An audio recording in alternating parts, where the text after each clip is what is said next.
morning, Nigeria. Welcome to Daybreak on Trust Television, reaching you from the nation's capital in Abuja.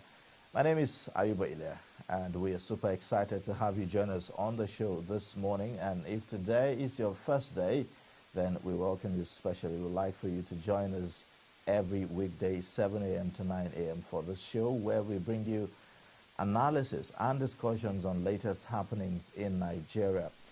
Now, I would say that if you haven't been joining, then you have missed the past episodes, because we've been having quite a number of discussions that are very, very, very insightful. Well, today on the show, we'll be looking at secrecy in governance as a civil society organization makes shocking revelation about how government institutions, ministries, departments, and agencies hide information from the public. And we have the Umar Yakubu, Executive Director, Center for Transparency and Integrity Watch, will be joining us to have this discussion, as well as Prince Will Okore, Executive Director, Association of Public Policy Analysts.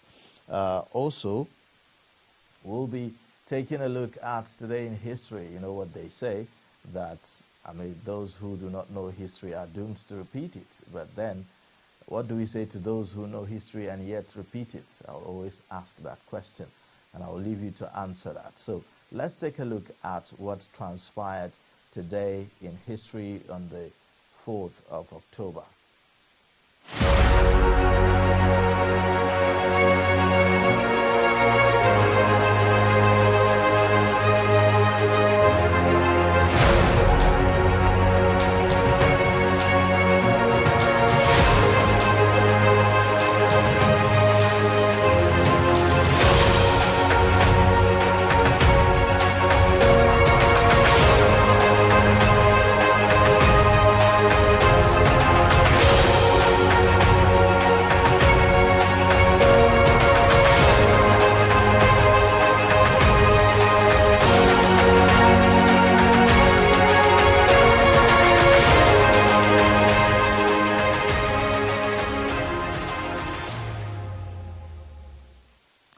There you have it. Today is commemorated as World Animal Day. What does that even mean? It means that, yes, animals are also living things, and so they deserve some kind of, caring, even though we consume some of them.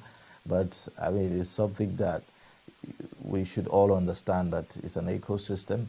And so today is being commemorated to raise the status of animals in order to improve welfare standards around the globe.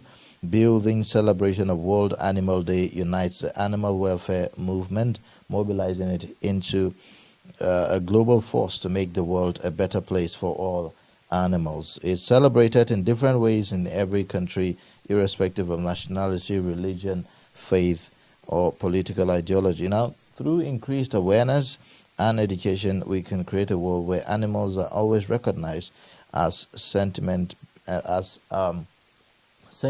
beings, and full regard is always paid to their welfare. After all, we have them in our zoos, and we keep them for tourism and all of that, and that generates a lot of income for government and all of that. And then, apart from consuming them, we eat meats and all of that as source of protein and all.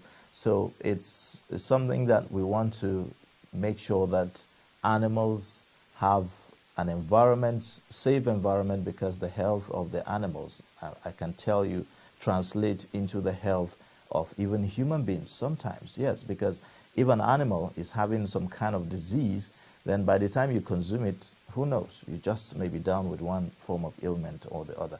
So yes, today is very, very important. Let's move on to the dailies on Daybreak today and have a sense of what are the stories that are making the headlines today on our papers. And we have Baba Jibril, who is the former advisor to the governor of Niger State, to review these papers. He's also a journalist, So let's take a look at this, and then when we come back, we'll be taking a look at our papers. Stay with us.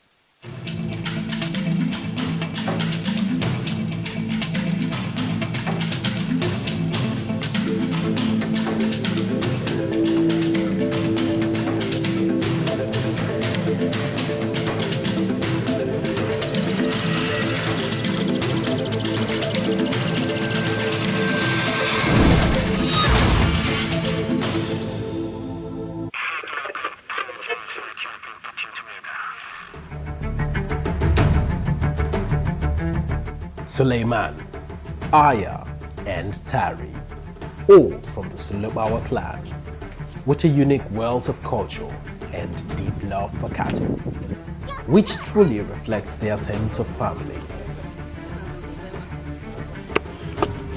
But over time, everything changes with no lands for grazing. Experience the incredible story of the Fulani people, loved ones they must protect, the journey they must take.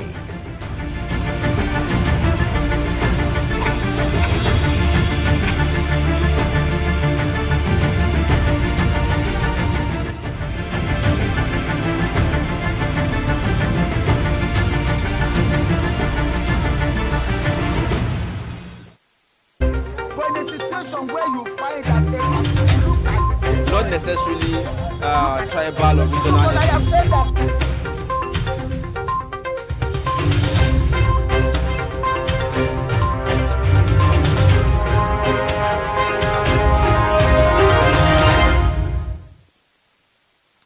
All right, thank you for staying with us. It's Daybreak reaching you from Trust Television. And yes, we are going to have a look at the dailies on Daybreak.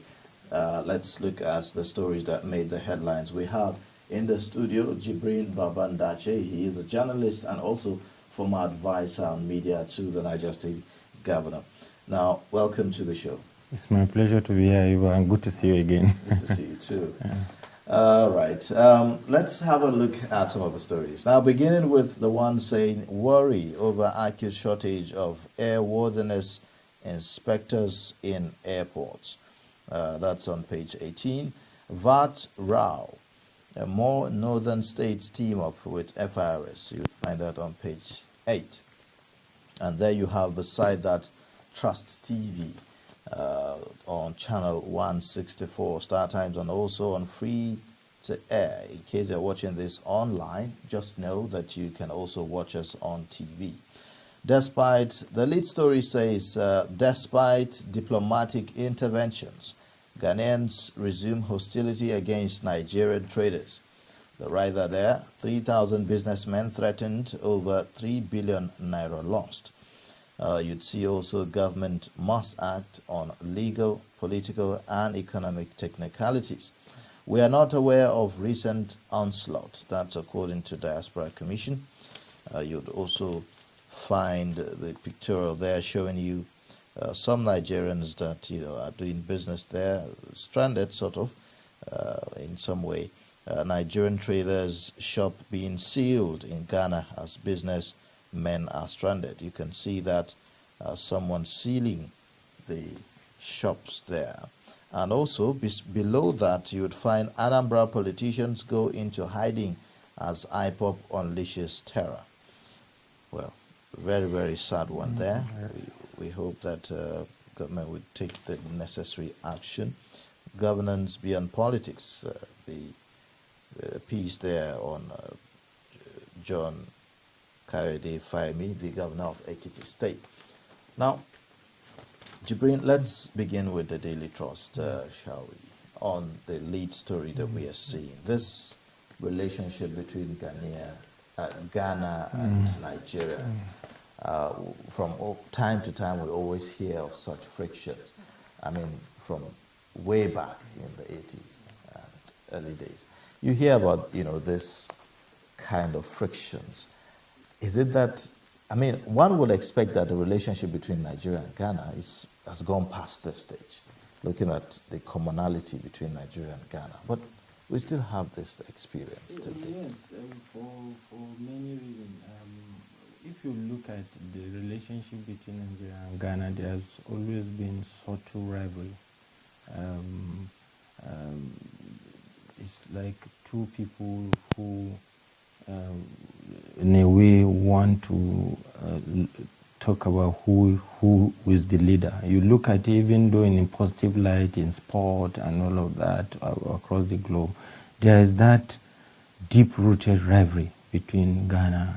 Yes, we are brothers, but on all African continent, there's no country that when Nigeria is playing ball with generate a lot of interest and anxiety like Nigeria and Ghana. You know that at continental level, at international level. So it has always been like that. But you expect, like you said, that Nigeria and Ghana will have a smooth relationship, especially considering that we are brothers and all that. But there are also issues. You know, the domineering nature of Nigeria is not only in Ghana, all over the world. Wherever Nigerians find themselves, one, Nigerians are skilled, a lot of them, and when they go, they hold the ground and occupy a lot of space. Anywhere you go, you can't miss out in Nigeria. And like one person said that if you see any black persons walking confidently on any street around the globe, you find out very well he must be in Nigeria. But what I also tell people is that when you visit somebody's house, you also need to respect the ground rules. The sense and sensibility of the people, that is also very important, because there are instances in our travel as journalists that when you relate with ambassadors of Nigeria in other countries, some complaints that you hear is that the way some Nigerians conduct themselves outside the country, you cannot superimpose your own rule on people, on a country which have certain rule on that is on one side. But on the other side, it's also important that government to government must sit down, and iron out, like Daily Trust did. It's pointed out on the front cover and the analysis, issues of legal economy and all of that. Well, of course, these countries are ECOWAS country. You forget about even the relationship. There are ECOWAS protocol. There are rules and regulations guiding countries, citizens of one country doing business in other part of any African country. So those rules must be followed, and then they also need to respect Nigerians for who they are. If they are making success of their business, it's not the fault of these Nigerians who are making success of their business against others who are not really maybe making success of theirs. So I think that the government need to intervene quickly. I heard that the diaspora commission, they said they are not aware. This is a lead. They should find out now that Daily Trust, of course, is not gossip paper, so they should take it serious now. Find out, even if they are not aware now, what is the problem?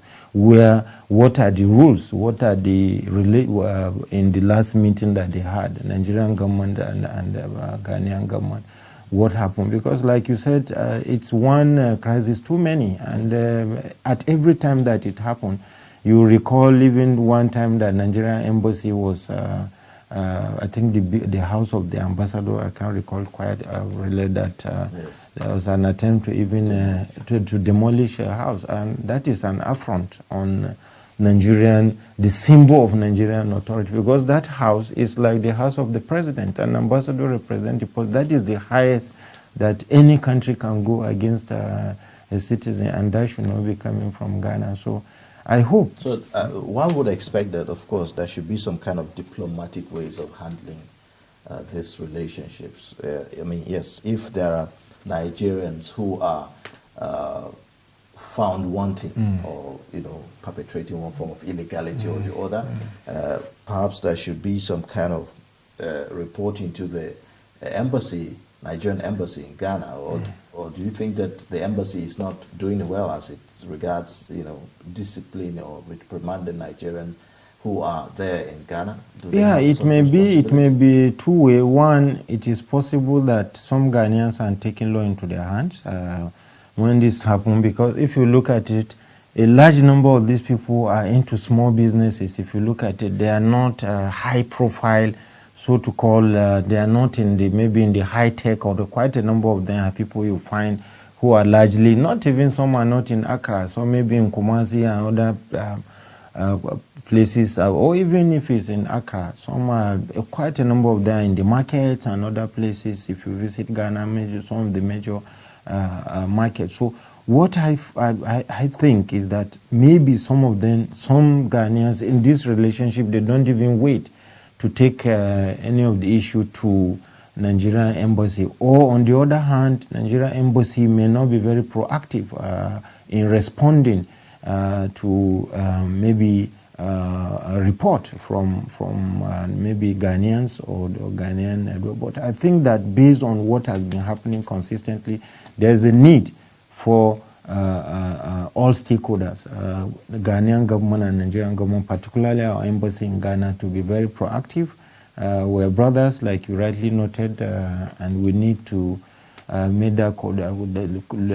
sustain that level of cordiality in relationship, which is very beneficiary. There are quite a number of Ghanaians who are also doing business in Nigeria, all over Lagos, Abuja, and other part of Nigeria. So it's important that we maintain brotherly relationship, not just with Ghana, but among ourselves. We are ECOWAS members, we're Africans. I mean, and looking at this, and with the whole idea of the AFCFTA, yes, Africa Continental Free Trade Agreement, one will wonder what yes, will now happen if we go into this full. If you go into and that is why again, Ayuba, one of the lessons for Nigeria is that this idea, whatever protocol we are signing, whether FAD or not, that we must, that self-interest about Nigeria is very important. And that's why even in our own foreign diplomacy, some experts have argued that this idea of course, Nigeria being the big brother and being the centerpiece of Africa, some of the things that we do, we need to re-examine it in terms of what is there for us as a country, what is there for our country. Because if you look at, many have argued Nigerian contribution to Africa and ECOWAS is not even being recognized. You look at ECOWAS, Nigerian effort in ECOMOG and all of that. What is the generation, for instance, of citizens of Sierra Leone, those born 20 years ago? How do they know that a lot of Nigerian officers and men who pay dearly for the peace that they enjoy in Liberia and Sierra Leone and even other parts of Africa? So Nigeria need to redefine is consistent focus and saying that Africa is the centerpiece of its foreign diplomacy. Yes, it's okay as a big brother, but as a big brother, one you require those you do something for must respect you for who you are. They must respect you for your sacrifice. But you must also ask, when your citizens go to these places, are they respected because of the sacrifice that their officers and men or they have done on behalf of the country? You look at ECOWAS, Nigeria is the number one, what do you call it, in terms of contribution to ECOWAS. Of course, it's expected, but what are we getting in terms of, yes, that. All right. Let's look at other stories here on the Daily Trust newspaper. The issue of VAT has continued to linger. You'd see more northern states team up with FIRS. So it's beginning to look like a northern versus south kind of a conversation. Would you say that that's the case? You see, again, some of these things are expected. If you cast your mind back, anytime a general election is coming very close, 2 years, 1 year, a lot of heightened tension. Ordinarily, these are not issues that, these are very technical issues that it should be given. It's not something, but every issue in Nigeria is looked at from this prism. These are very clear, and experts have talked about this. The rule of federal inland revenue is not for one state, it's not for the north. If perhaps a northerner is heading it, it doesn't mean that because he's from even the state that he's from, he cannot do any favor for the state in terms of saying, okay, because the FRSC chairman is from Niger State and therefore he will increase the number of the quantum of VAT that will accrue to that particular state. This is taking this on behalf of all Nigerians. And if there are issues, there are certain issues that politicians should even handle from the back channel.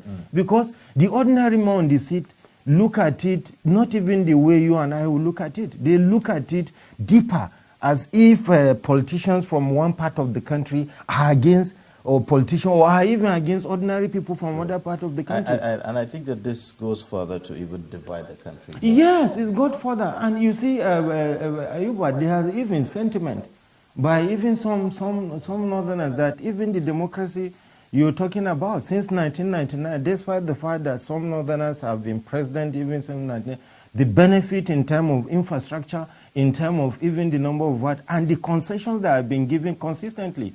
And my argument, like I always say people, the table will turn, and this is, the countries are not going concern. And I always use the example of Alaska in the US. When in the, I think over 200 years ago or more, when Russians sold Alaska to America for some millions of dollars.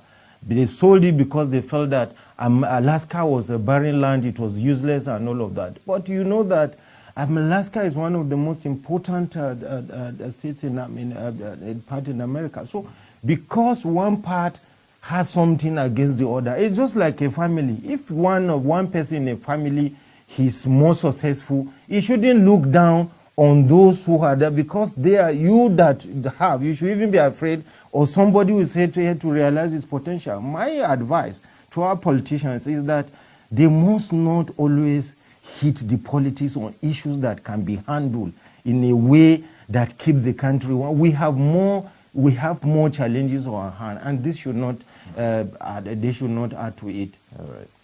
Okay, the final story we look at on Daily Trust is the one below the name, below the big picture there. Anambra politicians go into hiding as IPOB unleashes terror. Should we be concerned, or I would say, is democracy under attack? No, Ayuba, I think if you say concern is an understatement, we should be worried. And like I've said in the past, when there are crises in other parts of the country, I said don't sit in Abuja or Lagos and say something is happening. Then, when issues of the Northeast started, and some people in Abuja or Lagos say it's their problem. No, it is not their problem. It is our problem. The Anambra Southeast, as it remains today, is still part of Nigeria. No matter what anybody say, they are elected governors, they are members of House of Assembly, members from the, or represent all these states in the National Assembly. They are part of the National Economic Council, part of and everything. So whatever happens in these states, either Anambra or others should be bothered. And therefore, one, my suggestion or advice is that government must be decisive, proactive, and if necessary, ruthless with them, with the criminal elements who are attacking, soft target, the critical state asset and critical asset and infrastructure all over the INEC, police station, police officers and men, office of DSS and all of that. Once people take arm, no matter who they are, wherever they belong, whatever, they don't represent any religion, they don't represent anybody. Even if you want change, we are in a democracy. There are ways that you can bring change. Even if you want out of the country, and it's also the right of some citizens to say they want out, but that should not infringe on the right of other citizens. Because the citizens have right, because you want change. It doesn't mean you should use violence against the people. As at yesterday, there were reports that DSS, Department of SS office was burned, that of Federal Road Safety, and that has been ongoing. So I expect that government must be decisive and, if possible, ruthless on all the criminal elements in the south and indeed other parts of the country, because they are taking Nigerians for granted as it is today. There are people from a part of the country that feel very unsafe in the southeast, but even the citizens. People now, you see, in the last 1 week, Dr.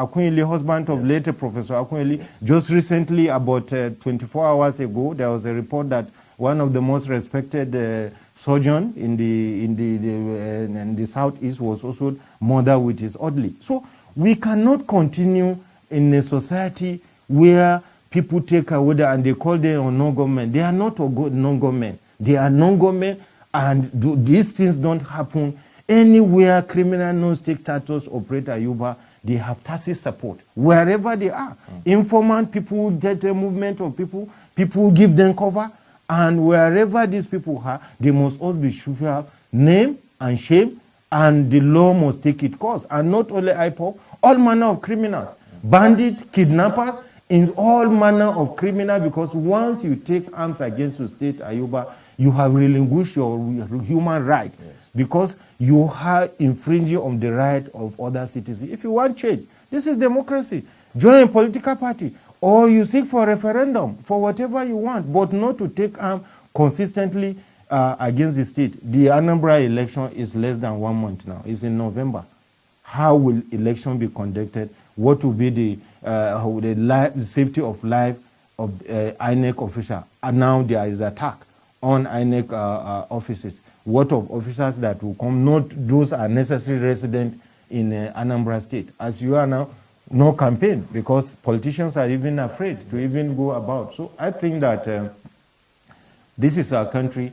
Government have a responsibility to be firm, decisive, and if possible, as you see in other parts of the world, ruthless to ensure that criminal elements, wherever they are found in Nigeria, should not take Nigerians for a ride. All right. Okay, we'll take a look at other papers now. The Punch is next. And on the Punch newspaper, the first story at the very top, you'd see COVID-19. World Bank approves $11.5 billion for Nigeria. Others. You'd see that on page 28. AGF, Kaduna, others may face Lagos Rivers on VAT appeal. All right. So you'd see the story, the same story we've been talking about, page 12. And also, Senate SANS disagree over INEC power on e-transmission of results. You'd find that on page 8. I recall that the lawmakers have gone into what they call conference committee to observe or to consider some of the provisions of the Electoral Act as regards the e-transmission of results. That has been a debate till now. The lead story on the Punch newspaper, anti-open grazing law. Federal government backs herders, planned suit against southern governors. Police differ on enforcement. You'd see the riders, Nigerians whose rights are violated can go to court, says AGF office. You'd see also law difficult to enforce without force headquarters backing. That's according to the police. You'd see below the nameplate there, Buhari lands in Addis Ababa for Ethiopia Prime Minister inauguration. And then that's the picture you are seeing there above. The other stories there say, Senate summons FAN MD over 1.5 billion naira indebtedness to NIMET. You'd see also Anambra killings, 2 gunned down, DSS office burned, teaching hospital invaded. Ondo lecturer kidnapped on deplorable Akure-Ado highway. Abductors demand 10 million naira. You'd find that on page 5. And then, of course, man carrying gun in viral video, army rector, not defense minister. Okay, so that's according to 8. Recall that there was a video that went viral on social media showing how that someone who was allegedly said to be the chief of defense, the minister of defense, carrying a rifle on his shoulder while trying to embark on a journey. And so this is a disclaimer, say that that's not him. I mean, it was obvious from the video. Yes, you see, Ayuba, unfortunately, that is why the role of traditional media like this, Daily Trust and other traditional media, is so important, so crucial in terms of believability, because there is trust deficit as it is now. A lot of people on the social media belong to the group, Professor Wale Soyinka, group of people say, be the first to comment. They look at things, they don't look at it from the value of it, they don't have the capacity to even interrogate it, to contextualize it. It's easy if you look at the age of the Minister of Defense. You look at it, and by his office, you know that one, that person is more agile. Two, you look at, there is a signal indicating that, this vehicle belongs to a particular thing. The uniform that the soldier was wearing also have a signal. Of course, off is particular unit. And you know that as Minister of Defense, it's all a military police orderly that will be this. Yeah. So I mean, you wonder where some of these things. But once some of these things come out, people don't look at it. Of course, there are people who call some call what I said. No, this is not Minister of Defense. This can't be him. Of course, he will not carry AK-47 and all of that, you know. But some people well, I guess maybe because of the previous statements attributed to the former minister about, you know, Nigerians should defend themselves. Yes, maybe, yeah, maybe. So maybe it became easier to believe and all of that. All right, let's take a look at other stories. Four Lagos church worshippers, beg your pardon, killed mounting flag as electric cable snaps. Okay, that's quite a tragic one there. Army begins 3 special operations against kidnapping, banditry, others. Now, let's take a look at this lead stories. I find it very curious about the anti-open grazing law. We've seen that some states are enacting these laws in their states, and the Nigerian police is raising concern about the enforcement of these laws. Does this raise questions about, you know, what people have been saying about state policing and all of that?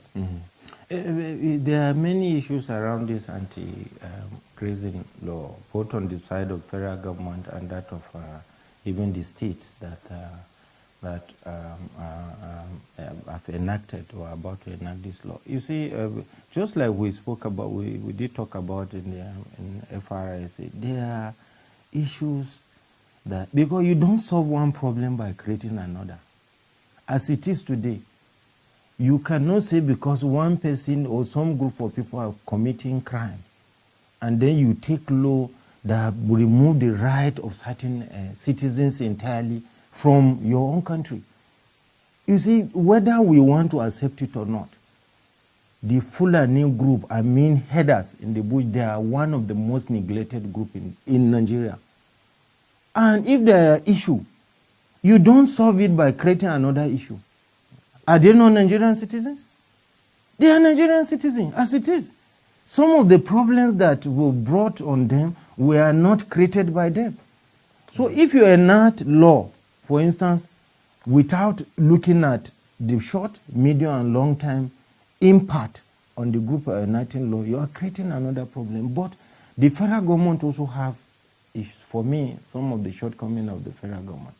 Federal government, in the last 6 years, I've been talking about either Ruga or Colony or all of that. You say, Ayuba, once a government wants to take decision, there's no decision that you take, even in your own house, that everybody will take it hotline and singer.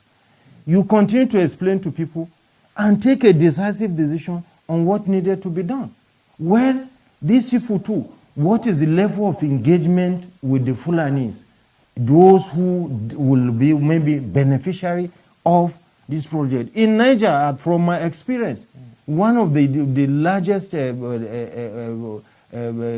grazing reserve in Nigeria, and the Bobby Grazing Reserve, which the present administration, the governor and the Governor Sabila I work with, is Bobby Grazing Reserve. What kind of support is federal government giving to such states who are to increase this thing? You can. People are ready. The federal government is not giving to them, and you are begging people are not ready. And it shouldn't be like that. If you have a plan, for instance, on grazing reserve or whatever name you call it, and there are people who are not ready to embrace it, use those who are ready to embrace it as an example. So could this indecisiveness or this, lack of, clear position of where the federal government stands, do you think that that's probably why some of the southern governors? Yeah, it may be part of the challenge. But my argument or my why I also don't take their own decision entirely is because you cannot take a blanket decision on a citizen or people who that is their way of life. Look, one of the most difficult way to change is the habit. These headers, the genuine headers, are not just doing this for food. It is their way of life. It's their tradition. What is government doing? What are we doing as a country to even sensitize them, to make them understand in a gradual, in a manner way? I remember Ayuba as a professor. I think she's late now. I listened to an interview. This is almost about. She was a professor in Unilag, and they asked her a question about, permit me the use of language, genital mutilation. I remember that particular interview.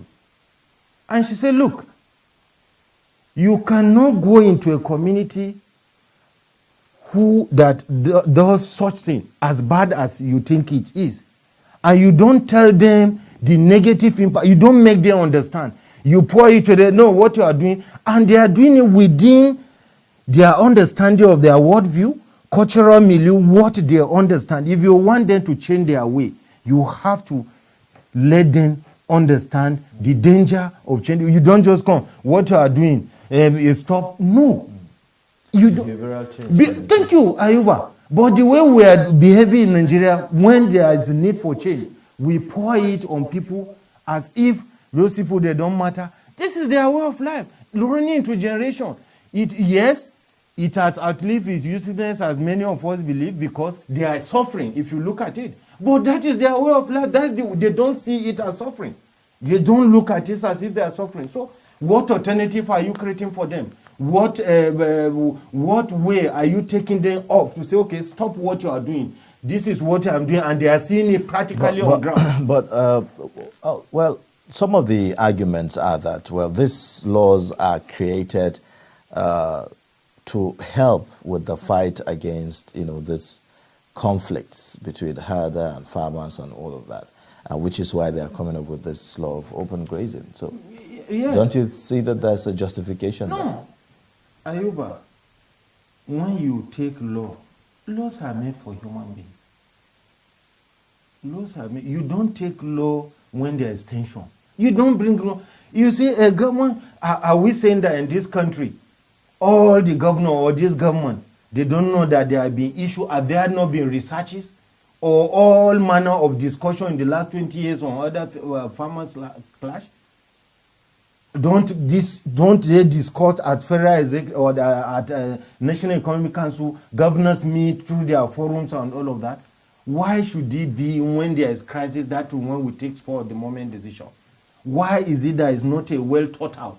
What is the level of engagement with all the stakeholders, including people who live genuinely? Some of the Fulanis you are talking about have been in this area for 3-4 generations. In the southeast, in the south, in the southwest.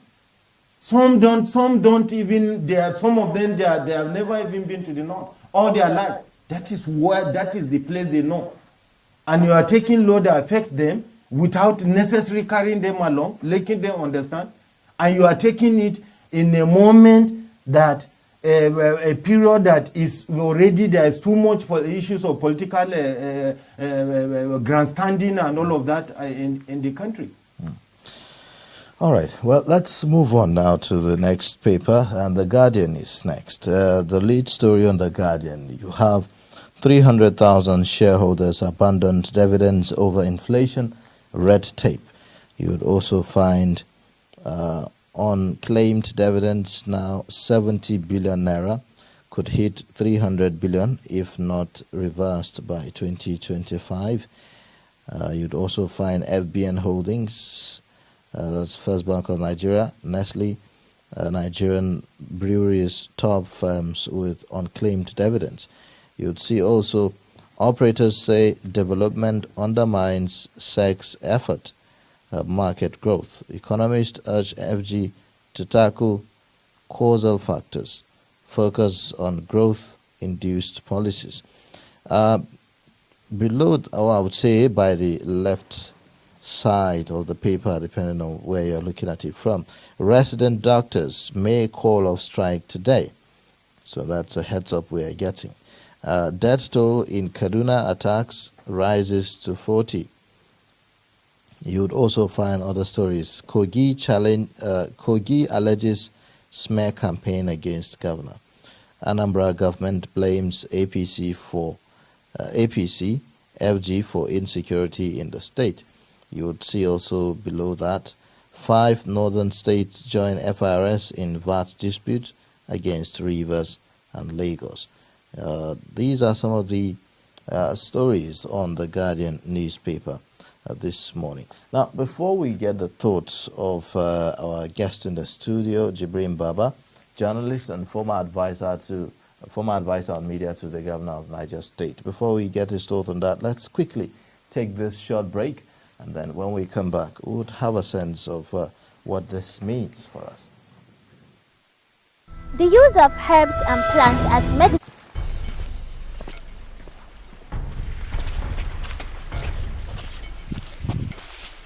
This is the spot, a marking signifying the starting point of the dam. 40. No compensation has been given to any community member, and no place has been earmarked for their relocation. Since why they go, they never come back.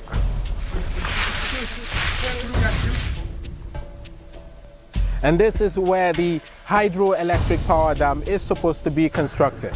But for many years, the story has remained the same.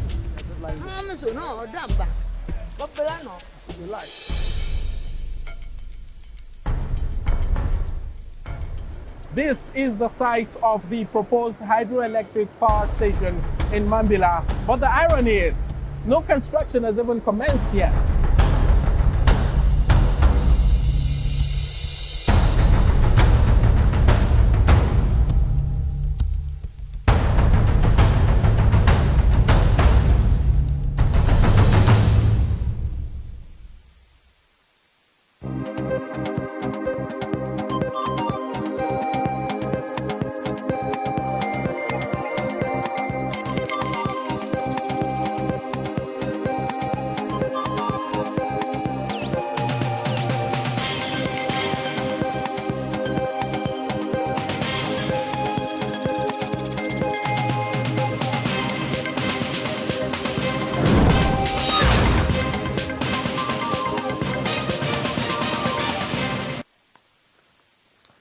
All right, thank you for staying with us. You're watching Daybreak on Trust Television. It's the morning show here, and we've been looking at some of the papers and the stories that made the headlines.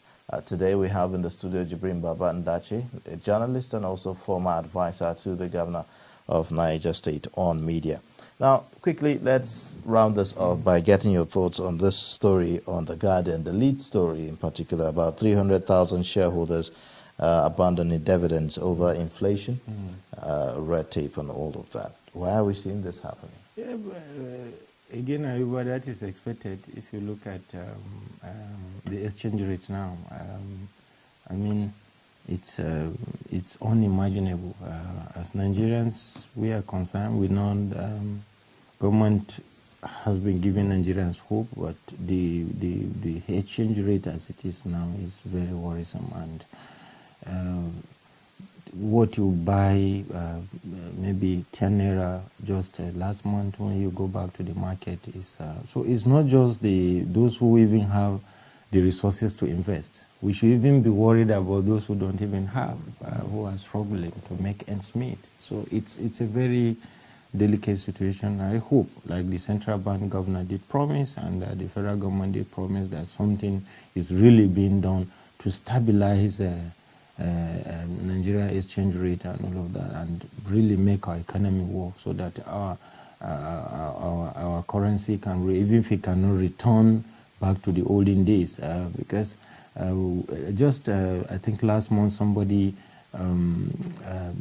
showed a ticket or some a return ticket maybe to UK also, and then what the exchange rate was then in the 70s and even up to 80s and all of that, and what it took some of them who were uncles and daddies to travel 100 naira to travel to UK, one-way ticket, and you even get complimentary and all of that. So we may not be able to get back to that, but what we need to rethink, one, our economy, we must get our economy to work, to be a producing nation. We must also build our country like a barrack, Ayuba. One of the biggest lessons of COVID-19 is that at that point, every country was for itself. What are we doing to a level? And I say this regularly when I have opportunity, even on other show. Ayuba, if you ask yourself today, what is it that will bring anybody to Nigeria, apart from just generally coming to do business in Nigeria? Is there any niche that you say, okay, this is what stand Nigeria out in the area of health. Like if you are going to India today, even for tourism, the next question person will ask, are you okay? Are you going for? So what is it that will bring Nigeria, like in the past, that you have teachers in secondary school, in our universities who are from the West Indies, for all over the world, teaching in our university, and even people during apartheid period coming to study in our universities and all of that, lecturing. Do we have that now? As it is today, a country like Nigeria, we are not eating to the chunk of market in having, we don't have a national career. And like one expert told me, said, Nigeria is center of everything. You can reach every part of the continent in 6 hours from Nigeria. We are wasting it. What are we doing? Where are we as a nation to say what? And that trickles down.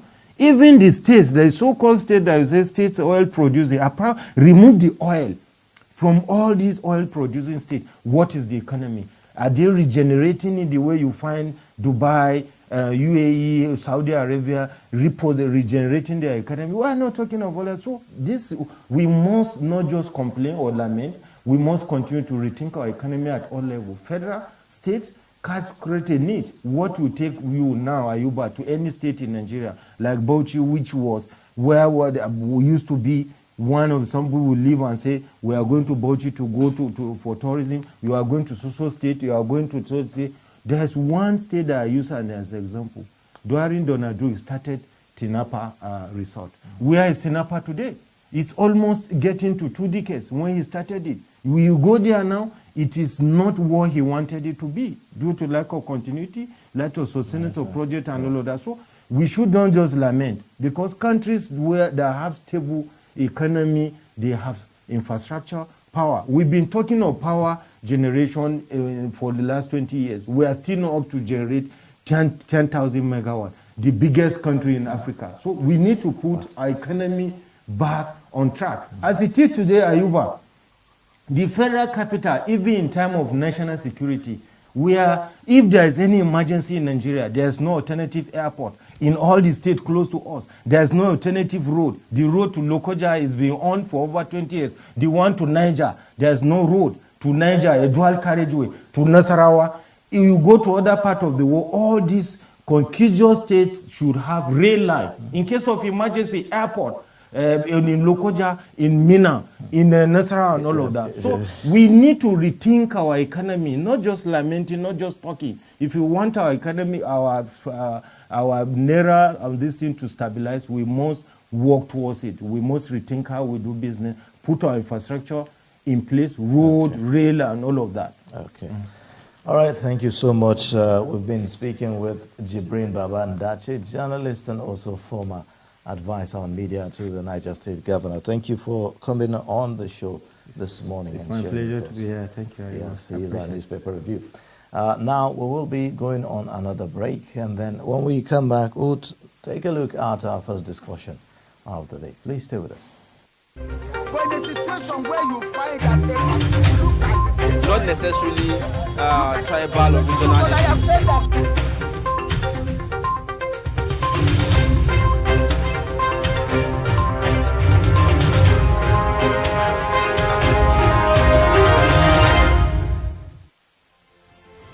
Get latest updates on current topical issues and breaking news by downloading the Trust TV mobile app on your Android devices. Go online, click Google Play Store, search Trust TV, install the app, and get doses of unfiltered information on happenings all over the world in your pocket. Trust TV, documenting the Nigerian story. African fabric is finding its way to the global stage. But Nigeria is losing out on big textile spenders as the local industry faces imminent extinction. Behind me is the Arewa Textile Mill, established in 1963 and eventually closed down in 2004. From over 180 textile mills in the 70s, only about 25 mills now operate at less than 40% capacity. I'm an employee of Arewa Textile PLC before it closed. After a month, I was just like a madman. In a day, a lead of 4,500. The once thriving sector struggles to compete with an annual import of $4 billion. Smuggling is the order of the day. For manufacturers, we cannot compete. We visit the nation's textile hubs to seek answers to why the sector has failed to return to its glory days despite government's intervention.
All right, thank you for staying with us. And if you're just joining, you're watching Daybreak on Trust Television. And here we've been having discussions, analysis on some of the latest happenings. Now, a civil society organization recently released a report and gave certain revelations about transparency in government ministries, departments, and agencies. And we have the Executive Director, Center for Transparency and Integrity Watch, the civil society organization that conducted that report, in the studio. He is Omar Yakubu, and he is going to be sharing some of the discoveries made by the civil society organization. Good morning, and it's good to have you join us. Good morning, sir. Thank you for having me. Interestingly, that despite the passage of the Freedom of Information Act, we still have such level of secrecy in governance and all of that. Why are we still having this conversation? What are some of the discoveries that you've made? Well, thank you for having me. The Freedom of Information Act is just an enabling law to allow people, civil society organizations, and citizens to demand for information from public institutions. The law has been there for almost 10 years now, about 10 years, but I think it is due to low participation by citizens and putting pressure on government to release such information when needed. That's why the implementation has been low. All right. Now, there was a breakdown of some of the recent discoveries as far as the openness of government is concerned. Give us a highlight of some of the, information that you got as a result of this report. Okay, what we did is a little bit tilting away from Freedom of Information Act. We went through all the laws in Nigeria that had to do with open governance, laws that demand that government institutions should release certain classes of information to the public. One, information on procurement, information on your budget, information on your audit, information on the type of people you recruit, how you recruit, federal character principles, information on your budget expenditure, how you spend, information on what you return to government, because there are some agencies that actually generate funds for government, such as the NPA, the customs, the FRS. So, and all this information are supposed to be statutorily be in the public domain. So we now went and developed variables. We call them the 5 variables. One under procurement, like I mentioned earlier on, under your budget, under your human resources. There are other sub-variables in all these categories. Then, but finally, we said accessibility, because this information now is supposed to be online by virtue of regulations by NIDA, National Information Technology Development Agency. All this information is supposed to be online. So we want to see how you have relayed such information. So we analyzed 475 MDs at the federal level. Then we analyzed all the 36 state governments and see whether they had all such information. It was quite revealing because the person that did the best didn't score even 40%, I think about 35%. And that number one was Family Homes Limited, which is a public funded company. But there's some stake of the Central Bank of Nigeria from Federal Ministry of Finance. They are the ones that have some level of transparency.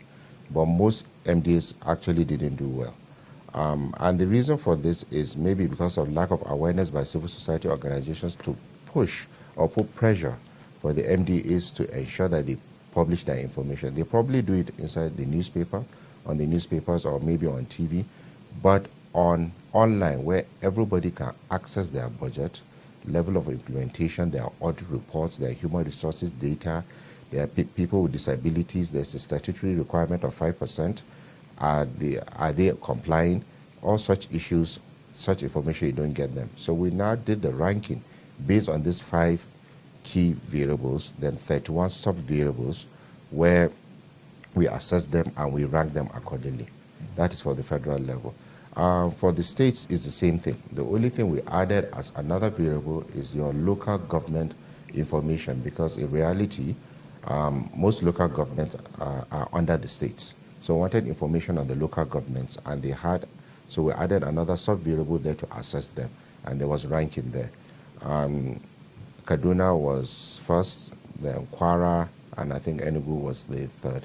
They did well. So this is just the synopsis of the report. Yes, sir. Now, how important, are these information to the members of the public, and why are we not placing much priority to it? Well, sir, if you look at most advanced countries, or I'll call developed countries, their democracies are strong. Basically, there's one fundamental principle that is there: open governance, and people are asking questions. Once there's no open governance, it affects your level of democracy, because it affects the kind of schools you have, the kind of hospitals you have, the kind of all institutions you have that promote good living. But because we don't ask questions, the government is not so open, so they get to do what they want to do under secrecy. And like I said earlier on, once the government, there's high level of secrecy, you check the statistics. The more level of secrecy in governance, the more there's bad governance. The more openness there is, the more there's good governance. So we just need to all wake up, civil society, newspapers. That's why newspapers are established, and the radio, to ensure we're not attacking anybody, but we're just telling you this is not supposed to be a secret. It shouldn't be a secret, and it should be allowed for people to see and know what is going on with their funds, because they pay taxes anyway, so they should know what is going on with their funds. Would you say that this is probably one of the reasons why there's the mistrust, that we see, in the public space when it comes to things that relates to governance? I would agree with you in 2 phases. If you look at elections, both local government, state and federal elections, you find that there's high level of voter apathy. People don't come out. Why? Because they don't see what their funds are being used for. They don't see it in their lives. They don't see hospitals, good schools, and things that will affect their lives and their families. So that is just one. 2, people don't see the physical things, development in their lives too as well. So it creates a lot of distrust. I'm just using your word. There's a big, huge trust deficit. All over the world, if you do that analysis, you find out there's a huge trust deficit between this governed and those that are governors. But now it's actually very wide in Nigeria. I can't give you the actual data now.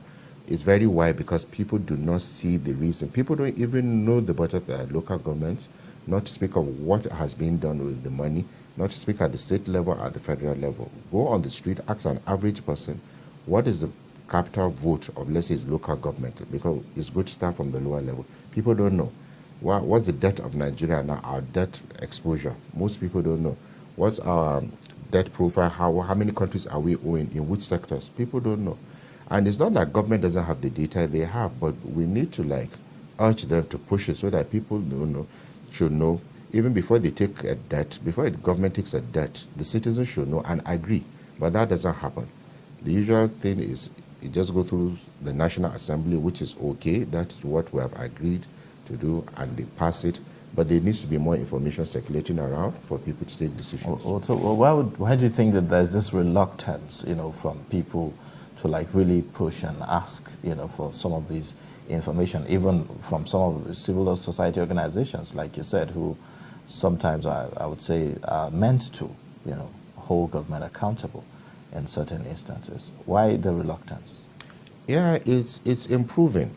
It's just about more awareness and enlightenment. People need to be more enlightened about what is going on. And I think the civic space it has been free for the past, since democracy came, for the past 10 years or so. Yeah, so CSOs just need to ask more questions. It's improving, unlike before. And of course now, because of the presence of social media, people are asking more questions. So we need to be asking more questions, think deeply, and be asking the right questions to ensure that only the people that will be accountable to the citizens are in governance. Before I come to the role of social media and all of that, who do you think, or do we have an arrangement where someone is responsible for making sure that government MDAs publish or release information to the members of public? Do we have that arrangement, and how well are we doing in ensuring that that happens? Well, we have an informal arrangement, and there are 3 tiers of government: federal, state, and local government. Now, there are now 3 arms of government. You have the executive, the legislature, and the judiciary. Now, we have the 4th realm of the estate, which they call the media. So under the media, you have the civil society organizations, the religious bodies, the newspapers, the print, online media. They are the ones supposed to check. That's why it's a democracy. If we were not a democracy, this 4th arm may not be there, or it may not be vibrant even if it's there. Now, they are supposed to check to ensure that these things are done. If what you are advocating for is, let's say, an organization or an agency now to ensure that these things are being done, well, it could be looked into, but I wouldn't advise that, because the government is already overbloated, the recurrent expenditure is already too high. There is no need to establish an agency to be checking this. Well, or it could be built under an office, let's say Office of the Attorney General, or Office of the Secretary to the Government of the Federation, or Office of the Head of Service. Somewhere such a function can be created within government without necessarily creating an agency.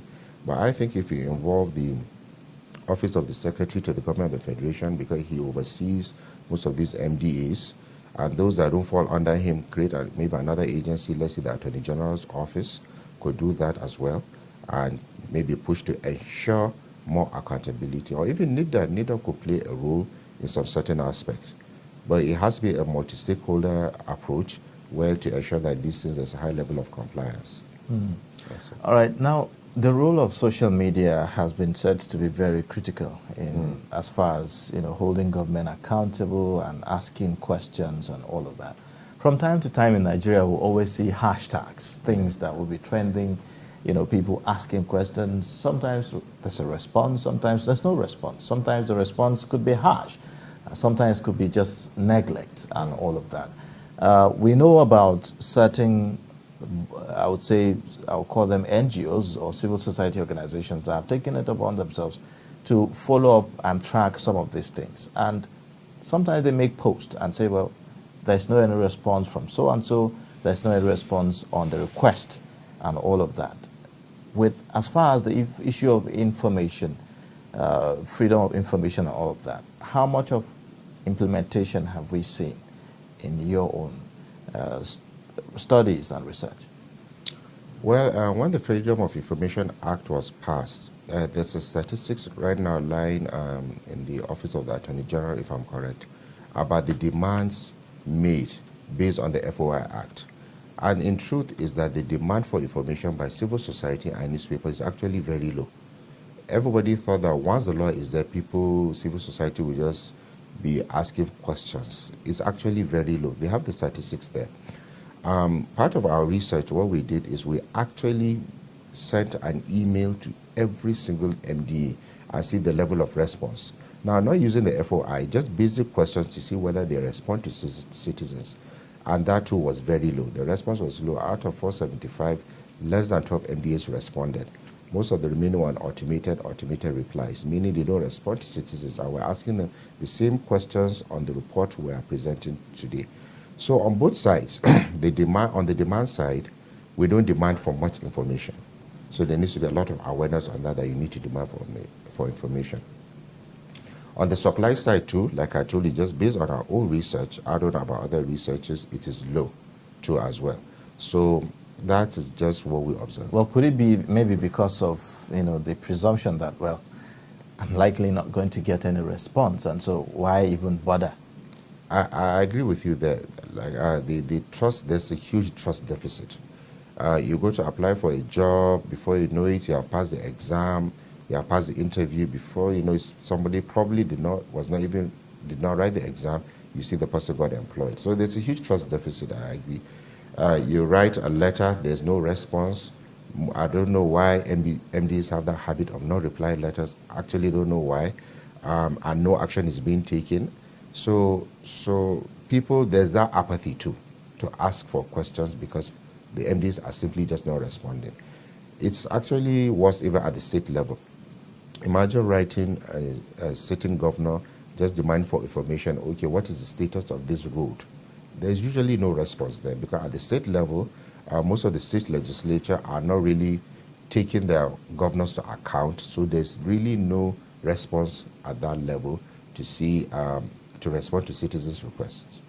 Yes, now, how important is this to? I mean, we've heard the current administration talk about fight against corruption and all of that.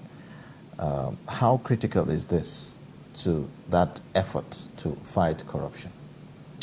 Well, in my view, it's very critical because corruption, there are two ends to it. There's the preventive arm, and there is when the deed has already been committed, which is normally what the tradition is. A certain public servant has been used to siphon funds, and investigation commences, prosecution commences, and the person goes to jail. When in reality, that is very expensive. The cost of prosecution of an individual could actually be more than the amount he took. It all depends on the different circumstances. Prosecuting, let's say, a former governor can be very expensive. You need lawyers, you need time, you need resources, the cost of investigation. So what the world is moving towards to now is more of the prevention. So what we have done now, imagine a situation where all information is on public websites. Now imagine what the law enforcement will be doing. All they need to do is just to be looking at the information and cross-checking, corroborating whether the information on the website is true and to what is actually on ground. That would be very simple. I remember a scenario where a certain senator, a long time ago, saw a report from an MDA, I think it was Ministry of Works then, where a road had been built in his village. Apparently that road that was in the document is where his family home is. And he was so sure that that road does not exist. So he said, this is my village, this is where I go to every 2 weeks. And you are here sending me a report saying that a road has been built or maybe a house has been built. And he was sure of what he was saying. So it would be so easy where if they say you have done so much projects and it's on your website, the pictures are there, everything is there. It's just to go and corroborate and see. So it makes it much more difficult. So it serves as a preventive mechanism for corruption. That's the angle we're looking at it now because we're getting a bit tired of the post-act activities. Let's prevent it from happening. Then we feel it will prevent corruption in a better way. All right. Do you think that perhaps there should be some consideration for legislation to mandate MDAs to release certain information within a certain time frame? And yes and no. There might not be any need because the existing legislation mandates that all such information should have, excuse me, that all information should be in the public domain. Now it's the enforcement that is lacking to ensure that such information is in the public domain. Now, if the office or whoever is responsible, let's say, or the Secretary to the Government of Federation, ensures that the information is in the public domain. Now, the law enforcement agencies, such as the EFCC and the ICPC, can simply rely on that and ensure and corroborate to see whether the information there is true and is valid. And if it's true and valid, you just go and corroborate, okay, is that project there? Is the road there? Is the hospital there? The amounts released, is it true? They have 2 billion has been released for X and Y. You go and corroborate and check. These are the things an interagency collaboration can play. So, but if you bring in a law, the law would not take 2 years to establish. By the time you do that, you develop an agency. The bureaucracy of making a law in Nigeria is very tedious. The NJC will come, and now once it comes, there will be issues of conflict of interest. They are looking at this MDA, they are not looking at this MDA. I'm not a proponent of more bigger government. I'm not, personally. I prefer effectiveness. Use the existing system you have to ensure that things are being done properly. And there are enough existing mechanisms on ground that can be enhanced, strengthened, and make sure they're doing the right thing. Okay. We talk about the online space, websites, digital platforms, and all of that. But also, Nigeria has a larger population of Nigerians who do not have access to these online platforms, who some of them are illiterates, cannot like read and write in the official language of English and all of that. How can we involve and ensure that we engage that part of the population to be, more participatory in issues of governance and all of that? Okay, I think this is where the National Orientation Agency comes in. It's one office that has an office, is one agency, sorry, that has an office in every local government of the Federation. And they have a beautiful structure where they can cascade down every piece of information from the federal level down to the grassroots. And at different layers, they have a structure where, as they are passing that information, there's a certain level where it needs to be translated. They have a structure there.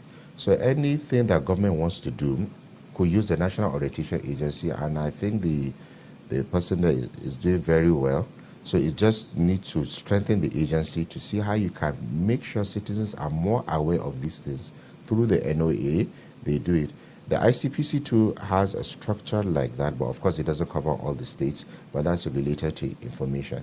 The FCC too has a media space where they pass information in different languages. They engage different bodies of artists, musicians, and so on and so forth. So there are different platforms for sensitization and advocacy on such matters. But I think the NOA, National Orientation Agency, can easily, with their existing structure, cascade out any piece of information that needs to be taken well to the grassroots level, and people can now be gingered to ask for demand for accountability. Yes, so for a body like the NOA, for instance, if, say, someone is looking for an information about budget, for instance, and he goes to the NOA website, is he likely to find anything there?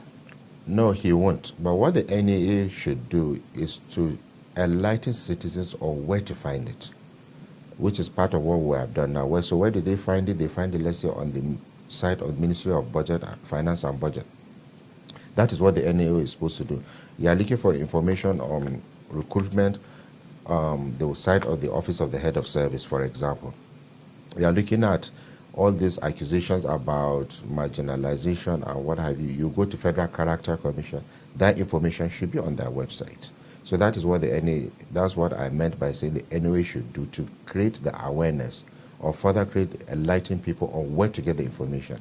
NOA will not have all the information. So it's where, and these things, and all the websites, all the MDA, have websites. They all do.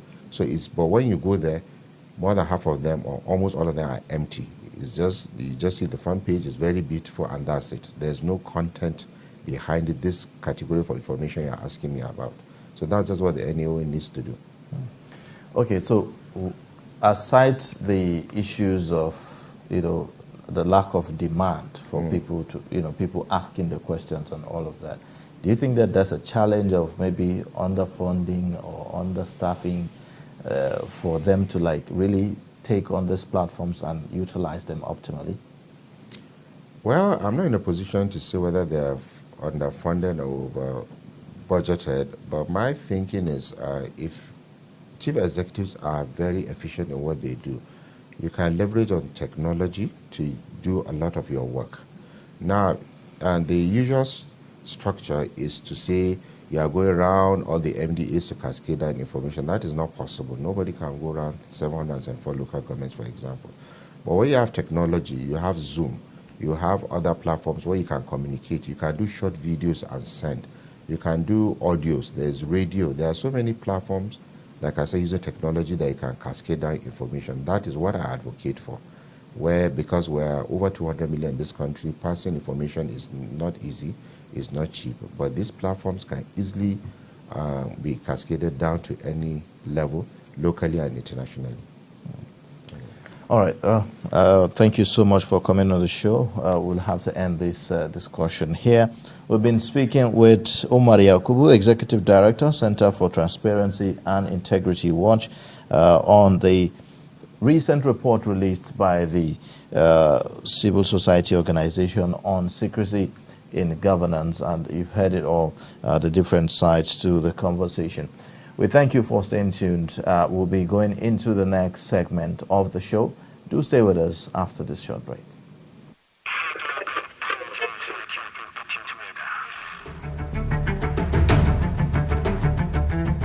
Suleiman, Aya, and Tari, all from the Sulubawa clan, with a unique wealth of culture and deep love for cattle, which truly reflects their sense of family.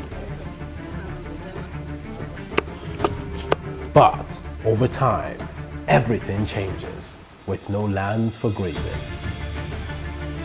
Experience the incredible story of the Fulani people, loved ones they must protect, the journey they must take.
This is the spot, a marking signifying the starting point of the dam.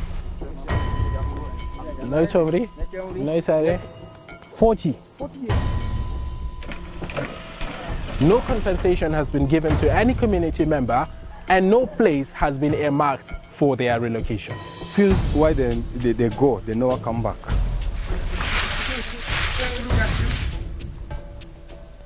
And this is where the hydroelectric power dam is supposed to be constructed. But for many years, the story has remained the same.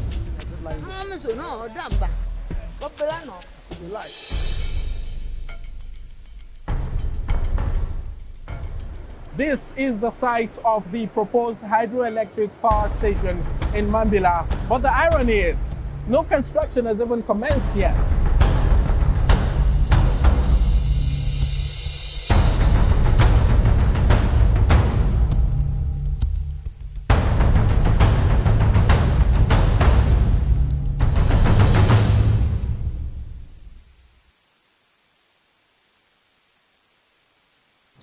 All right, thank you for staying with us. You're watching Daybreak on Trust Television. And yes, if you're just joining, you've missed some segments on the show, but you can always catch up on our social media handles. Now, we will be continuing our conversation on the issues of secrecy in governance. And we have joining us in the studio Prince Will Okori, Executive Director, Association for Public Policy Analysts.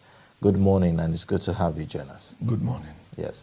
So we've laid a foundation already, talking about issues of secrecy in governance as far as transparency is in governance is concerned about government ministries, departments, and agencies releasing, information, certain information to the members of the public. And a report conducted by the Center for Transparency and Integrity Watch shows that not much has actually been done as far as that is concerned. Out of over 448 government institutions that were examined, not many of them are doing so well. Most of them just range between the average of 20 to 30% as far as release of public information is concerned in terms of, percentage and all of that. Does that come as a surprise to you? It's not a surprise, but it reflects the attitude of citizens to governance. It reflects the commitment of the public servants to the concept and principles of democracy. You are there as a public servant in a public institution because you want to provide service to citizens, and you deny them information to what you are doing. You are creating room for all manner of assumptions and negative insinuations. It's expected that you should let the people know what you're doing.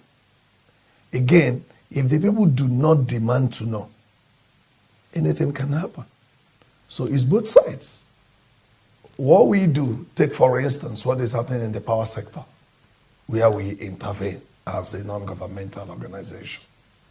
Where there is deliberate act by institutions of state to somehow oppress or shut citizens out of getting to know what they should know, they create room for problems.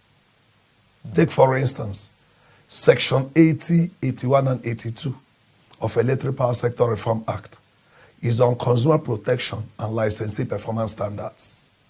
When you see the distribution company come and disconnect your light, when you see the distribution company give you estimated billing, there is estimated billing methodology which the consumers should know. There is a law guiding disconnection and reconnection which the consumers should know. Funds must have been made available for enlightenment. Where are they utilized? Why are the citizens kept in the dark? Since 2013, when privatization of the power sector took off, the National Power Training Institute of Nigeria has trained people from the distribution companies, develop their capacity to understand, to do what they are doing better.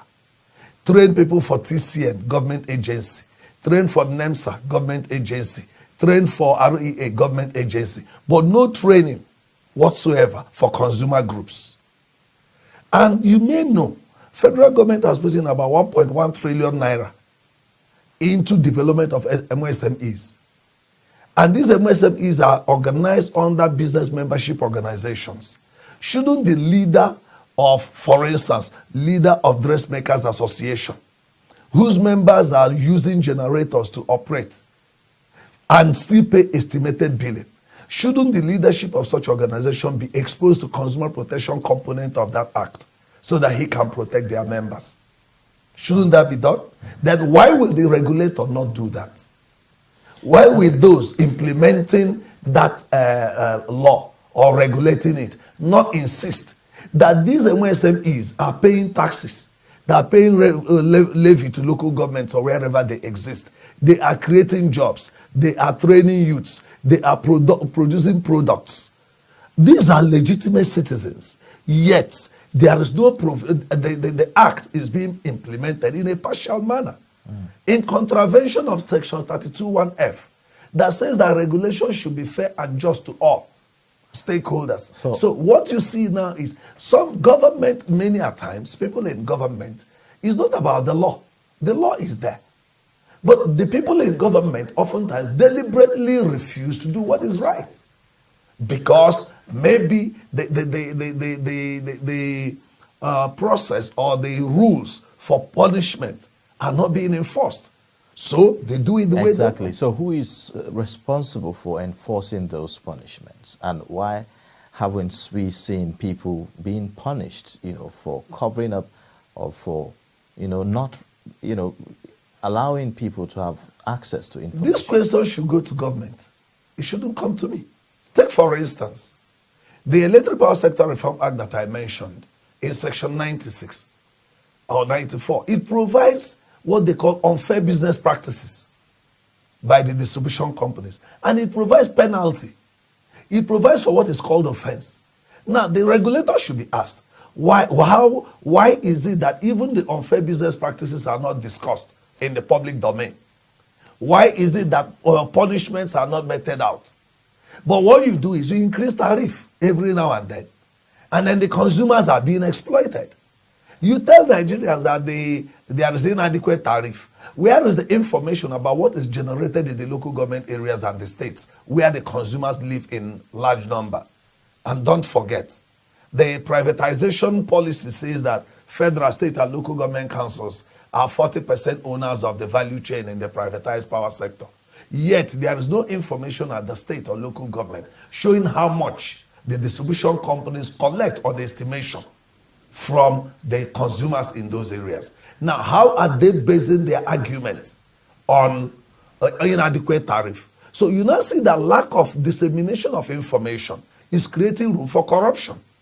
It's creating room for fraud. It's creating room for oppression and abuse of the rights of citizens. And that is the more reason why information should be given to citizens. How important is this to the fight against? I asked this question to the former guest. I'd like to have your own thoughts. How important is this transparency in governance to the fight against corruption in this current administration? It should be the key. In fact, in our association, we are now developing a relationship with the ICPC on checking corruption and unfair business practices in the power sector. In fact, we are flagging off a nationwide activity to enlighten MSMEs on what constitutes corrupt practices in that sector, and then looking at what is unfair business practices, let them know what the consumer protection component of that act is. And then we are linking up with the ICPC to say, look, these things need to be done to check the level of corrupt practices in the power sector. But it's not just that. You're asking of enforcement. Look at primary education. Look at basic education, for instance. Federal government has invested over 188 billion into universal basic education from 2016 till date. Section 1, Part 2 of the Universal Basic Education Act 2004 provides that every parent should ensure that the child attends compulsory junior and compulsory primary and junior secondary school. Another part of it says that parents that fail to do that should be reprimanded, punished, or imprisoned or fined. Who is enforcing it? Today you have out-of-school children in their numbers. Because if that law was enforced, and if it is really discussed and enforced, the number of out-of-school children will reduce because parents will not want to be imprisoned. They wouldn't want to be fined. They want to make sure their children goes to school. But this information, how many persons have this information? Who is disseminating them? So you see a situation where enforcement or implementation of the rules that are made by government are not really enforced. So in that regard, do you think that there is a need to set up maybe a certain body that will be responsible, will be mandated by law to ensure that MDAs release certain informations within a certain time frame, and failure to do that, they can take actions on that? There are laws already. The Freedom of Information Act is there. Savicom is there. It's not the law that is the problem. But who is enforcing it? That is it. Why will the government fail to enforce? Is it the police that will enforce it? There are areas that the civil police... defense of which... Who is supposed to enforce? Police is to maintain law and order. They should be able to ask why people are not doing what they are doing. They should. And then the political party that produce the ruling government should be interested in the policy and how they are being implemented. Because the perception people have about the political party, to an extent, is based on the impact of the policies the party's leadership is providing. Now, when you see a political party, you produce the leadership, and then you go back and relax. You don't want to know how they are implementing the policies. Then constituents who send people to National Assembly You don't care to know whether these National Assembly members are carrying out their oversight duties or not, because the structures are there. But the problem here is who is implementing, and the docility among the citizens are high. And you have a civil service now that, I'm sorry to say, you begin to wonder whether they really believe in the progress and well-being of this nation. You now say civil service, where the members of the civil service are more personal, they are personalizing governance than serving the people. So what they do is what benefits them, and that they don't care about the other way. If you look at the security situation now, for instance, listen to your program. The analyst, when we are analyzing the newspapers, he was saying government should come down on the criminals, come down on those causing this, come down. But has it asked? Government should equally ask, how are their policies impacting on the citizens? Because some of these insecurity and some of these agitations are a reflection of the fact that policies are not being implemented. The Southeast you're talking about, let me give you an example. When the agitation about marginalization in the Southeast was coming, in our association, we got the federal budget. 2016, 17, 18, 19, 2020. We extracted all the capital appropriations made for projects in the Southeast. They came to 5,242 projects. The value is about 449.4 billion naira. But where are they being implemented? What volume of that money was released? We got information from Bureau of Public Procurement of how much projects they had there that are assumed to have been executed. And where are they? And then we approached the Minister of Information. We said, okay, let there be a town hall meeting in the zone. Let the people know that things are being provided. And then let them begin to ask questions, especially their legislators, to know where are these projects, what are being done with them. And the Minister of Information directed that thing to a department. The department trivialized it. But so I recall that there was a town hall meeting in the Southeast. The town hall meeting, was it on security or on budget implementation? There's a difference. Telling people, don't worry, things will be okay. And another difference, telling the people, truly, don't be accusing the federal government. Things are provided. And then look at the things provided for you. Begin to ask your governors, begin to ask your legislators questions. It's not just for you to be pointing an accusing finger at the federal government. Okay. Now, do you see poverty and illiteracy as part of the problems for the reluctance in demanding for certain kinds? Poverty is a function, is caused by the nature of governance as well. What are you calling poverty? You are talking of poverty. 188 billion provided for primary education, and it's not being implemented. You go to the school today, go to the public schools. Well, the research we did that we publish basic education newsletter. And you see children sitting on bare floor. You see children looking like animals. Only the private schools provide an environment that looks a little healthy. So what do you see? Then if you and I, we grew up in the same community, simply because you're working in government, you now have money. And I should know what your salary is. But you're living above your means in my presence. And you take your child to a special school where you pay so much. And I know that you are not working harder than I do. But because you have privilege, you are in government and getting money that you can't see how you are getting them, then you send your children to best school. And then my own child that should benefit from public school, and I'm still being made to pay tax and pay revenue. And then that child cannot even get quality education. Will anger not build up? Anger will build up. Lack of patriotism will come. Because they say, I will be seeing you like, so you are oppressing me. So the system is oppressive and providing better opportunity for your children. Will my own children be happy to see your children having those privileges? As they are growing with anger. Because they know that the level they are is not out of their own making, but the cost of the system. So how can we bridge that gap and bring that to understanding? Because yes, clearly this is a consequence of mistrust, like we have seen, in certain spaces. So how can we bridge that gap? How can we ensure that there is participation on both sides? See, Duncan Green published a work sponsored by Oxfam titled From Poverty to Power. And he made a clear statement there that for development to take place, there has to be active citizens who understand their rights, understand their privileges, and are willing to engage government. And then again, there should be effective state. effective state that will be willing to protect and guarantee the rights of citizens and be accountable to the citizens. That if the two, where you have active citizens and effective state, development can take place. But where the state takes advantage of the citizenry, look, the power sector is a very clear example, and this education sector. Now, you see somebody to get a job. You see the best brain teachers today, the best teachers that are trained by these colleges of education and universities are in the private schools. Because they don't have Father and Abraham who can lobby for them to get a job in government.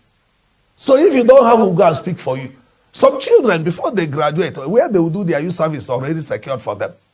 They just come and walk in there. Whether they got the thing right or not is not the issue. Merit is not taken. So you take the best brains and abandon them. And they are there. You now get those who didn't even pass well. And because they have Father and Abraham that are put in government, what do you expect? So the state is the one creating the environment for either progress or lack of progress. So the question you're asking is, leadership need to really be active. The political parties should be interested in what their party is doing in terms of implementation of policies. Even the ruling APC, if you look at their constitution, is provided. They are supposed to support their government in ensuring that their policies are implemented for the good of Nigerians. Now, where is the unit in APC that monitors implementation of policies made by their government? Where is it? The Constitution in section 15, subsection 5 tells you that corruption, every form of corrupt practices shall be abolished. That the state shall abolish corrupt practices and abuse of power. Is it not abuse of power when funds are released for education and nobody sees where the money goes? And then it is assumed. Go to the communities now. Rural electrification agencies will say they've given contract for a transformer. You go to a community, rather than give the community brand new transformer that will work, and you give somebody a contract to do within 4 weeks, 1 year that transformer has not been installed. And then what you see is that they give you transformer that is faulty. Even when they put them in 1 or 2 months, it will blow up. The communities will start contributing money again. And you even see that while the community is there without even any light, they are being given bill to pay. Before you know that, they're saying outstanding bills. And then let me ask you this. Why will somebody who bypasses meter be treated as a criminal? If you bypass meter now, you'll be treated as a criminal. But when the company deliberately overbills you against the law, disconnects you against the law, you are told to go to their customer unit to complain. And then when you go there, from there, you go to the next forum office after 15 working there. So the corporate criminal is treated with kid gloves and protected. Now, the individual person who commits a crime is dealt with immediately. These are provocative. So if we must really advance, and if we must achieve peace, there has to be justice in the way policies are being implemented. How is the partnership between an organization like yours with, say, anti-corruption bodies like the EFCC and the ICPC in terms of, providing information as regards certain conducts, in the electricity power sector, for instance? On the 10th of August, we held a program on what we call the consultative meeting on impact of electricity on micro, small, and medium enterprises. ICPC was there. As I speak with you now, we've sent a concept note to them for system study. Let them conduct a system study on impact of corruption in the power sector. It's with them. And we relate with them. We are telling them what we are seeing. We are writing. We are bringing out our information. How has it yielded any results in the past in your engagements with them? It's yielding results because at least people are listening. We are beginning to like we have a relationship with Smidan on this MSME thing now. It's not a thing that will just be straight like that. Because the Ministry of Power, where you have this problem is, the agencies under power are operating with impunity. The agencies under power behave as if there is no law in this country. The agencies under Ministry of Power behave like they are above Nigerians. And the distribution companies are taking... If you solve the problem of power today, Nigeria's development will go up. But because these things that are happening in that sector continues to happen unabated, what do you expect? You cannot produce. You can't do it. Here you are now. It's possible you are under generator 24 hours. The hotels are under generator. You give, or the Minister of Humanitarian Affairs will tell you they are giving, the palliative you are giving. You give somebody 100,000 and say you have empowered him. He's a hairdresser. He has to buy a generator of 60,000 or so. He has to buy fuel. He has to service the generator. How much profit is the person making? Yet the distribution company gives him estimated billing that is above what he's even making. So how can it work? You know, why I'm asking this is because we have seen other non-governmental organizations on their own who, you know, have taken on the responsibility of investigating and tracking and researching certain government policies and projects, following through to make sure that they are done, verifying them when they are said to be done, and all of that. And sometimes they report situations to say that, well, we have demanded for so and so information from Mr. A. The person hasn't, you know, released that information, or he has not given that information, and all of that. In that instance, do you think that our anti-corruption bodies are taking advantage of such organization in terms of working together and collaborating to follow through with persons who are engaging in illegal activities? Yes, we've identified that. And that is why we have found out that the best thing to do is to align with the anti-corruption agencies. Because these other people are not listening. I tell you, for instance, you're asking of course, there will be hindrances. There will be barriers. The average public servant knows the value of information. And a lot of the rubbish are happening under this secrecy, environment of secrecy. So they abhor seeing you get good information that you will use.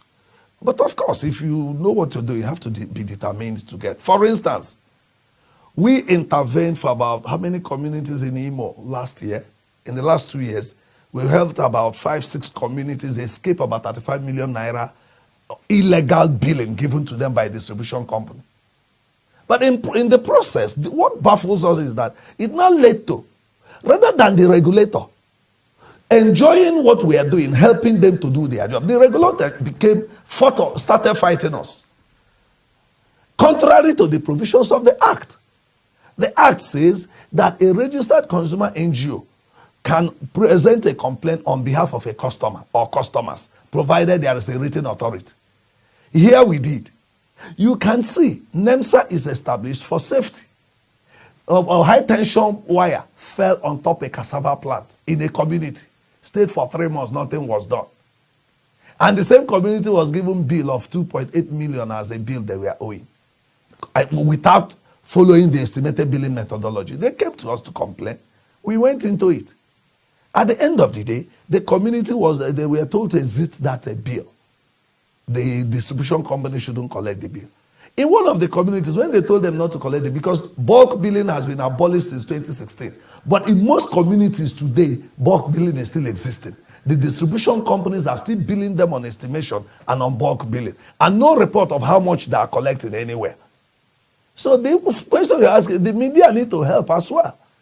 They have no information. When they tell you inadequate tariff, we should be asking, is it based on metered consumers or is it based on unmetered consumers? Now, when you look at it, what is the number of metered consumers? You have about 36 million households in Nigeria using electricity, where you have 200 million citizens. Now, National Power Trading Institute said they've trained only 15,000 technical experts on power since 2013. 15,000 in a country of 200 million persons. What is the percentage? And what impact would that make? But they've not trained any single consumer group on this. So when you look at the way the sector is, now the free metering policy that federal government brought out is for 1 million. 1 million consumers out of 36 million. You have about 35 million consumers that will still be on estimation. Yet, what is the enforcement arm? Mechanism to ensure that the distribution companies don't take advantage of these 35 million consumers? It's an issue. So as far as we are concerned, everybody has to be up and doing. There has to be vigilance over how policies are being implemented in Nigeria. All right. Well, thank you so much. I think we've come to the end of this discussion. Thank you for your insight on this topic is quite apt. It means that Nigerians, it's a two-way thing. Both the governed and the led have to be involved, in this whole process. We have been discussing with Prince Will Okori, Executive Director, Association for Public Policy Analysts. Thank you for coming on the show today. Thank you very much. Yeah. All right, we'll be going on a quick break, and then when we come back, the show will continue. Please stay with us.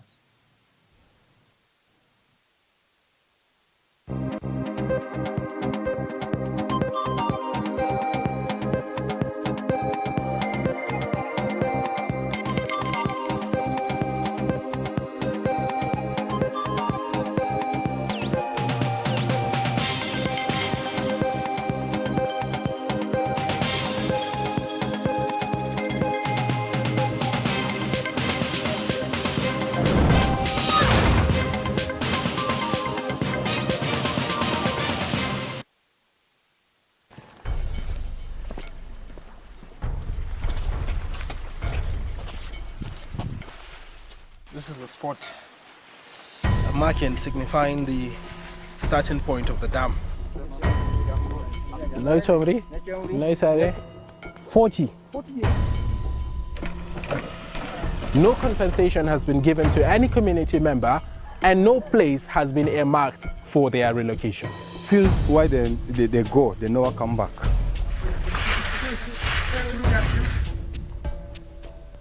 And this is where the hydroelectric power dam is supposed to be constructed. But for many years, the story has remained the same.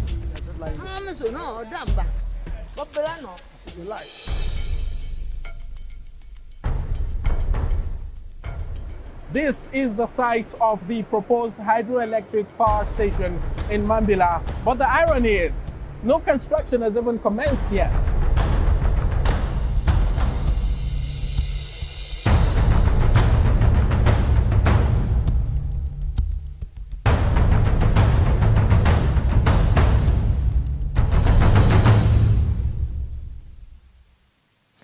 All right, thank you for staying with us. It's Trust TV's Daybreak show here, reaching you from the nation's capital.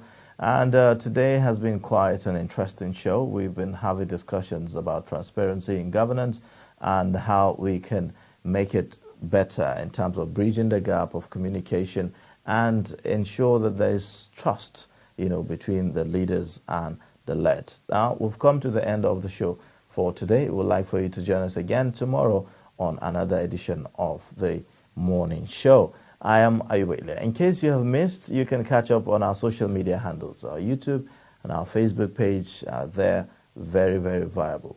Thank you for watching the show. We'll see you next time. Bye for now.